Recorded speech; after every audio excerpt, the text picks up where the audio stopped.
জয় রাধে। আজকে একটা জিনিস জানাই, হ্যাঁ আপনাদের। এটা তো কর্পূর, এটা তো সবাই চেনেন।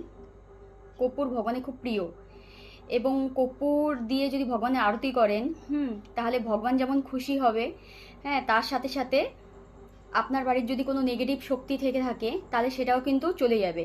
হ্যাঁ, গৃহ শান্ত হয়, মানে শান্তি হয় আর কি, এক কথায় গৃহ যেতে যত নেগেটিভ শক্তি থাকে সেটা কিন্তু চলে যায়, হ্যাঁ, কর্পূর জ্বালালে।